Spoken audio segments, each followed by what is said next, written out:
Good morning students. Chapter 7ல Open Office Calc பத்தி பார்த்துட்டு இருக்கோம். அதுல ஃபார்முலானா என்ன, ஒரு ஃபார்முலா எப்படி கிரியேட் பண்றது, தென் ஆப்ரேட்டர்ஸ்னா என்ன, what are all the different types of operators அப்படின்றத பார்த்துருக்கோம். அதை ஒரு ரீகால் பண்ணிட்டு ஃபர்தரா கண்டினியூ பண்ணலாம். ஃபார்முலா அப்படின்றது ஜென்ரலா ஒரு ஈக்குவல் சிம்பிளோட ஸ்டார்ட் ஆகும். ஆப்ரேட்டர்ஸ் அப்படின்றது சிம்பிள்ஸை ஷார்ட்டா நம்ம ஆப்ரேட்டர்ஸ் அப்படின்னு சொல்லலாம். ஒரு மேத்தமெட்டிக்கல் கால்குலேஷனோ அல்லது லாஜிக்கல் கால்குலேஷன்ஸோ பெர்ஃபார்ம் பண்றதுக்காக பயன்படக்கூடிய அந்த குறியீடுகளை தான் ஆப்ரேட்டர்ஸ் அப்படின்னு சொல்றோம். அதுவே இந்த வேல்யூஸ், ஆப்ரேட்டர்ஸ், செல் ரெஃபரன்ஸ் இதெல்லாம் சேர்ந்தது தான் எக்ஸ்பிரஷன் அப்படின்றத பார்த்துருக்கோம். என்னென்ன டைப்ஸ் ஆஃப் ஆப்ரேட்டர்ஸ் இருக்கு? Arithmetic operators, relational operators, reference operators, text operator. அதுல அரித்மெட்டிக் ஆப்ரேட்டர்ஸ் அப்படின்றது நம்ம மேக்ஸ்ல பயன்படுத்தக்கூடிய ஆப்ரேட்டர்ஸ் எல்லாம் அரித்மெட்டிக் ஆப்ரேட்டர்ஸ் அப்படின்னு சொல்லலாம். Addition, subtraction, multiplication, division, exponent that is power, then percentage இதெல்லாம் வந்து அரித்மெட்டிக் ஆப்ரேட்டர்ஸ். இதனுடைய ரிசல்ட் எப்படி இருக்கும்? நமக்கு நியூமரிக்கல் ரிசல்ட், அதாவது நம்முடைய அவுட்புட் வந்து நம்பர்ல தான் இருக்கும். Then next type of operator relational operators, அதாவது கம்பேரிட்டிவ் ஆப்ரேட்டர்ஸ் அப்படின்னு சொல்லலாம். டூ வேல்யூஸை கம்பேர் பண்றதுக்கு, ஃபார் எக்ஸாம்பிள் கிரேட்டரா இருக்கா இல்ல லெஸ்ஸா இருக்கா இல்ல ஈக்குவல் டுவா இருக்கா, இந்த மாதிரிலாம் கம்பேர் பண்றதுக்காக பயன்படக்கூடியதுனால இதை நம்ம கம்பேரிட்டிவ் ஆப்ரேட்டர்ஸ் அப்படின்னு சொல்றோம். இதனுடைய ரிசல்ட் பொறுத்த வரைக்கும் ட்ரூ அல்லது ஃபால்ஸ் அப்படின்ற ஃபார்மேட்ல இருக்கும். ஃபார் எக்ஸாம்பிள் டூ நம்பர்ஸை கம்பேர் பண்ணும்பொழுது கரெக்டா இருந்துச்சு அப்படின்னா ட்ரூன்ற ரிசல்ட் கிடைக்கும், ராங்கா இருந்துச்சு அப்படின்னா ஃபால்ஸ் அப்படின்ற ரிசல்ட் கிடைக்கும். இது வந்து செகண்ட் டைப் ஆஃப் ஆப்ரேட்டர். தென் அடுத்தது ரெஃபரன்ஸ் ஆப்ரேட்டர்ஸ். ரெஃபரன்ஸ் ஆப்ரேட்டர்ஸ்ல ரேஞ்ச்னா என்ன அப்படின்னு பார்த்திருக்கோம். கண்டினியூஸ் குரூப் ஆஃப் செல்ஸ் என்னன்னு சொல்றோம் ரேஞ்ச். இதுலயே என்னென்ன ஆப்ரேட்டர்ஸ் இருக்கு ரெஃபரன்ஸ் ஆப்ரேட்டர்ல? Range reference operator, range concatenation operator, intersection operator. Range reference operator அப்படின்றது கோலன், இதெல்லாம் உங்களுக்கு 1 மார்க் கொஸ்டின் வரும்னு ஆல்ரெடி சொல்லியிருக்கேன். கோலன் அப்படின்றது ரேஞ்ச் ரெஃபரன்ஸ் ஆப்ரேட்டர், அதாவது ஒரு குரூப் ஆஃப் செல்ஸ், அந்த ரேஞ்ச் ஆஃப் செல்ஸை குரூப் பண்றதுக்காக பயன்படக்கூடியதான் ரேஞ்ச் ரெஃபரன்ஸ் ஆப்ரேட்டர். இது வந்து ஃபர்ஸ்ட் ஸ்டார்டிங் அட்ரஸ், இது வந்து எண்டிங் அட்ரஸ், இடையில வந்து கோலன் சிம்பிள் வரும். இதுதான் range reference operator. Next is range reference concatenation operator. Concatenation அப்படின்னா ஜாயினிங் அப்படின்னு மீனிங். டில்டே அப்படின்றது தான் இந்த கன்காட்டினேஷன் ஆப்ரேட்டர் குறிக்கும். அதாவது ரெண்டு குரூப் ஆஃப் ரேஞ்சை வந்து கம்பைன் பண்றதுக்காக, ஜாயின் பண்றதுக்காக பயன்படக்கூடியது இந்த ரெஃபரன்ஸ் கன்காட்டினேஷன் ஆப்ரேட்டர்.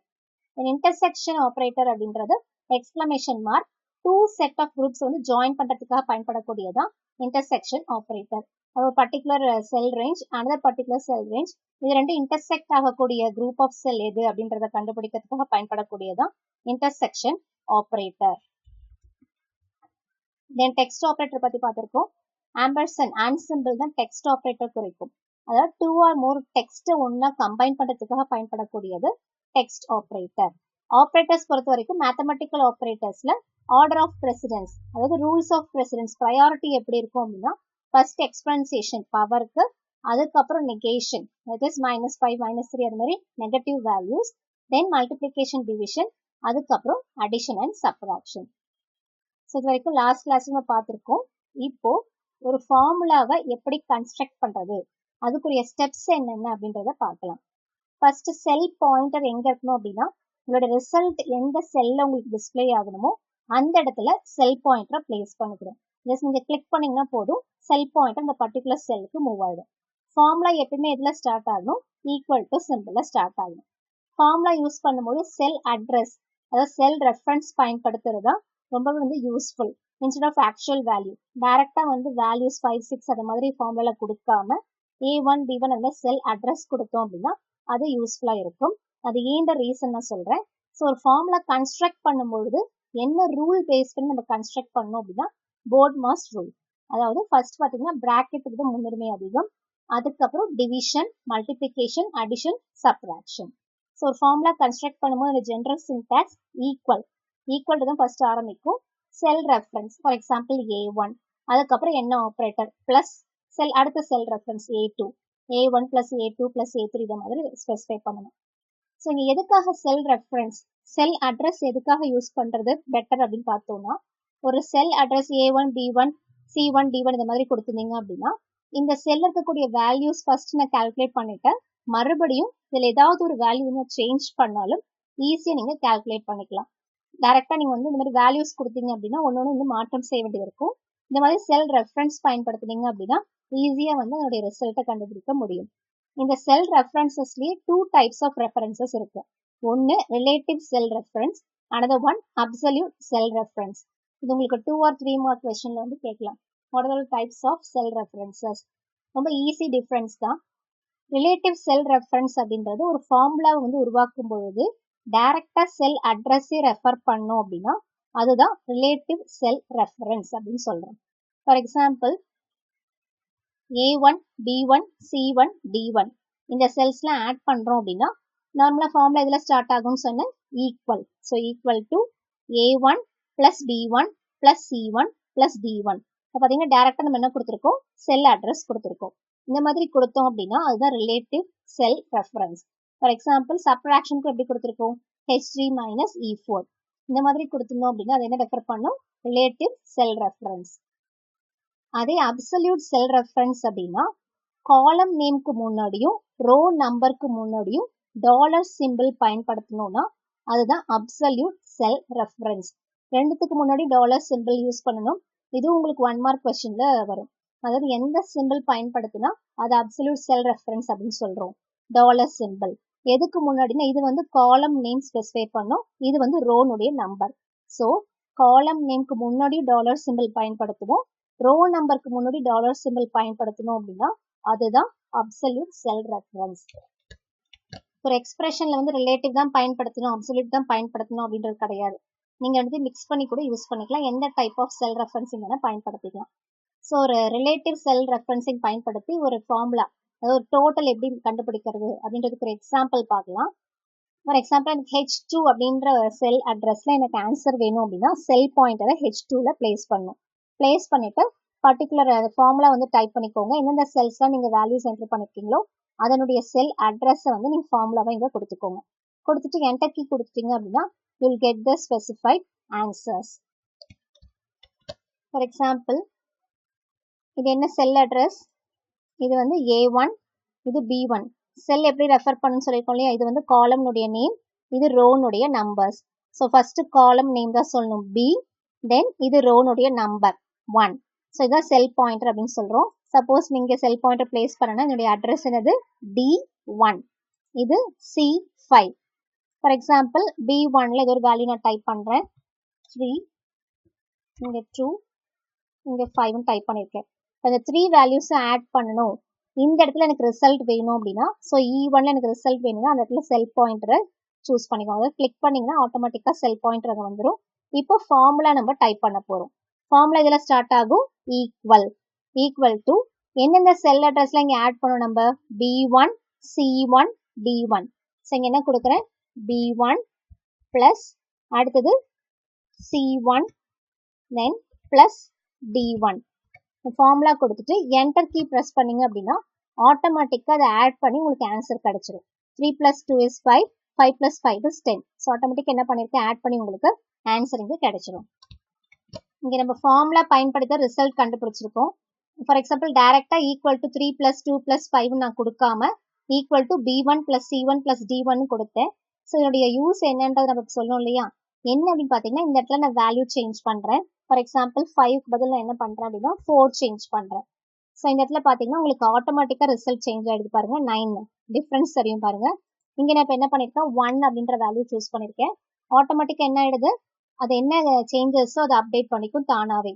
அதுதான் வந்து நம்ம செல் அட்ரஸ் கொடுக்கறதுனுடைய யூஸ் ஆர் அட்வான்டேஜ் அப்படின்னு சொல்லலாம். ஸோ ஒன்ஸ் வந்து இந்த ஃபார்முலால நீங்கள் செல் அட்ரஸ் யூஸ் பண்ணிட்டீங்க அப்படின்னா இந்த வேல்யூ எது நீங்கள் சேஞ்ச் பண்ணாலும் ஸ்ப்ரெட்ஷீட் என்ன பண்ணுன்னு பார்த்தீங்கன்னா ஆட்டோமேட்டிக்காக ரீகால்குலேட் பண்ணிட்டு என்ன நீங்கள் கடைசியாக வேல்யூ கொடுத்தீங்களோ அதனுடைய ஆன்சரை வந்து டிஸ்பிளே பண்ணும். ஸோ இதுதான் ஃபார்முலால செல் அட்ரஸ் கொடுக்கறதுனுடைய அட்வான்டேஜ். அடுத்து ஒரு ஒர்க் ஷீட்டை எப்படி சேவ் பண்ணுறது அப்படின்றது பார்க்கலாம். ஆல்ரெடி நம்ம சேவ் பண்ணுற அதே சேம் ப்ரொசீஜர் தான். ஒன்று ஃபைல் மெனுவில் போயிட்டு சேவ் அப்படின்ற ஆப்ஷன் சூஸ் பண்ணிக்கோங்க, அல்லது Ctrl+S அப்படின்ற கீபோர்ட் ஷார்ட்கட் சூஸ் பண்ணிக்கலாம், அல்லது ஸ்டாண்டர்ட் டூல் பார்ல இருக்கக்கூடிய சேவ் அப்படின்ற ஐக்கானையும் கிளிக் பண்ணிக்கலாம். ஸோ 3 மெத்தடில் ஏதாவது ஒன்று பயன்படுத்தினீங்க அப்படின்னா சேவ் அஸ் அப்படின்ற டயலாக் பாக்ஸ் வரும். ஸோ இதில் நீங்கள் என்ன நேம் கொடுத்து சேவ் பண்ணுமோ அந்த ஃபைல் நேம் இங்கே ஸ்பெசிஃபை பண்ணிக்கோங்க.